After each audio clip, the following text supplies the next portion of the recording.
সম্প্রতিকালে যুদ্ধের হিসাব নিকাশ আমূল বদলে দিচ্ছে স্বল্প মূল্যের এবং সহজে ব্যবহারযোগ্য ড্রোনের ব্যাপক ব্যবহার। কয়েক কোটি ডলারের যুদ্ধবিমান থেকে শুরু করে শত্রুপক্ষের ট্যাঙ্ক, ফাইটার হেলিকপ্টারের মতো দামি সিস্টেমগুলো নিমেষেই ধ্বংস করছে এসব সস্তা ড্রোন। প্রতিপক্ষকে অর্থনৈতিকভাবে পঙ্গু করে দেওয়ার নতুন হাতিয়ার হিসেবেও আবির্ভূত হয়েছে এসব drone. Cost calculation of war. So we have very cheap FPV drones costing just a couple hundred or $1,000, taking out very expensive, very bespoke systems such as tanks, fighter jets, helicopters. And it has only been a few weeks. Nova LED TV, ঝকঝকে ছবি, নিখুঁত শব্দ, 5 বছরের warranty. Nova মানে সঠিক মান, নিশ্চিত সেবা। ইউরোপীয় কমিশনের প্রেসিডেন্ট উর্জুলা ভন ডের লাইন সম্প্রতি জানান, ইউরোপের পূর্বাঞ্চলকে সুরক্ষিত করতে একটি ড্রোন প্রাচীর নির্মাণের সময় এসেছে।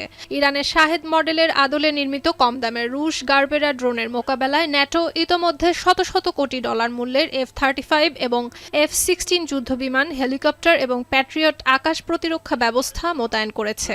ন্যাটোর এই পদক্ষেপই যুদ্ধের ময়দানে ড্রোনের দাপট সম্পর্কে জানান দেয়।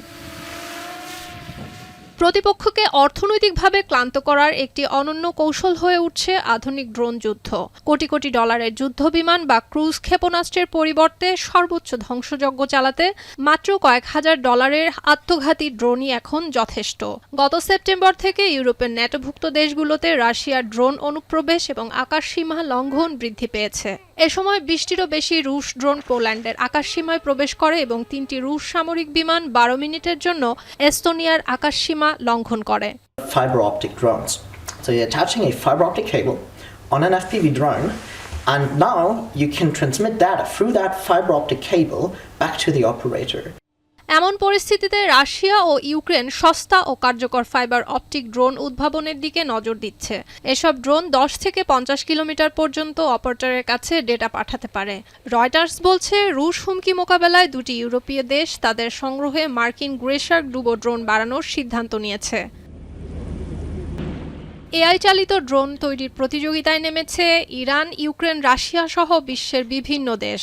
ইউক্রেন যুদ্ধে শত্রু বাহিনীকে অনুসরণ, কামানের গোলা পরিচালনা এবং লক্ষ্যবস্তুতে বোমা ফেলতে ব্যবহৃত হচ্ছে এসব চালকবিহীন আকাশযান।